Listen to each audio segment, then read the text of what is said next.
Hello viewers, welcome to miracle world YouTube channel.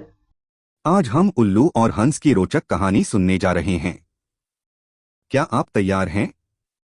इस तरह की और भी दिलचस्प कहानियों के लिए हमारे चैनल को लाइक करें, शेयर करें और सब्सक्राइब करना न भूलें। नीचे दिए गए घंटी आइकन को दबाएं ताकि आपको हमारी नई कहानियों की जानकारी तुरंत मिले। अगर आपके पास कोई सुझाव है तो कृपया कमेंट सेक्शन में हमें जरूर बताएं। धन्यवाद। उल्लू और हंस। एक बार की बात है, दो दोस्त थे, उल्लू कनकाक्ष और हंस सुमित्रा। सुमित्रा हंसों का राजा था, जबकि कनकाक्ष एक साधारण उल्लू था। उसे डर था कि अगर सुमित्रा को यह पता चल गया कि वह एक मामूली उल्लू है तो वह उसकी दोस्ती छोड़ देगा। इसलिए उसने सुमित्रा से झूठ बोल दिया कि वह भी एक राजा है और उसके भी कई प्रजा हैं। हर दिन उल्लू तालाब पर उड़कर जाता जहां हंस सुमित्रा रहता था। एक दिन हमेशा की तरह कनकाक्ष तालाब पर सुमित्रा से मिलने पहुंचा। सुप्रभात सुमित्रा, तुम आज कैसे हो? उसने पूछा। सुप्रभात मेरे मित्र, मैं ठीक हूँ, बस राजा के कुछ कामों में व्यस्त था, अपनी प्रजा के बीच के विवाद सुलझा रहा था, सुमित्रा ने उत्तर दिया। तभी सुमित्रा की प्रजा में से एक हंस उसके पास आया और उसके कान में कुछ फुसफुसाया।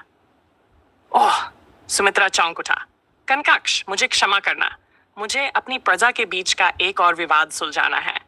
ठीक है सुमित्रा, उल्लू बोला, मैं यहीं तुम्हारा इंतजार करता हूँ। सुमित्रा के जाते ही कनकाक्ष सोचने लगा, अगर सुमित्रा को पता चल गया कि मैं बस एक साधारण उल्लू हूं तो वह मुझसे दोस्ती तोड़ देगा। मुझे उसे प्रभावित करना होगा।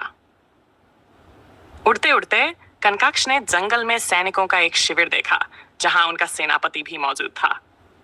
अचानक उसके दिमाग में एक योजना आई। वह तेजी से तालाब पर लौटा और सुमित्रा को बुलाया। मैं चाहता हूं कि तुम मेरे राज्य में आओ, उल्लू ने निमंत्रण दिया।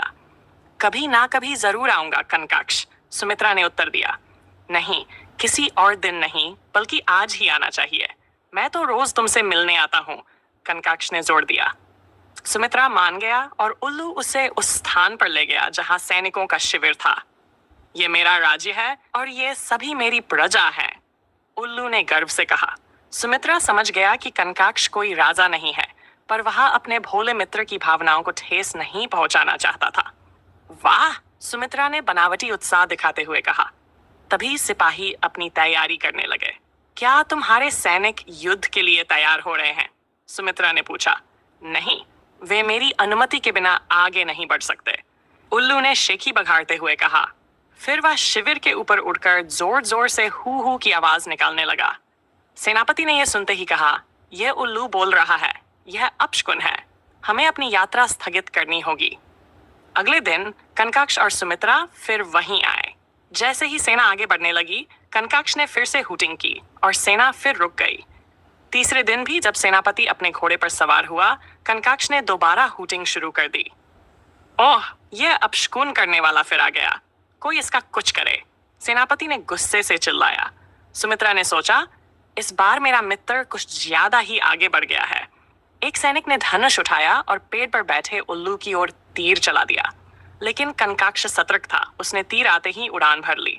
परंतु सुमित्रा, जो उल्लू के पास ही खड़ा था, तीर को देख नहीं पाया। तीर सीधा सुमित्रा को जा लगा और वह मर गया। ओह! मेरी मूर्खता ने मेरे प्रिय मित्र की जान ले ली, कनकाक्ष ने कड़वे मन से सोचा।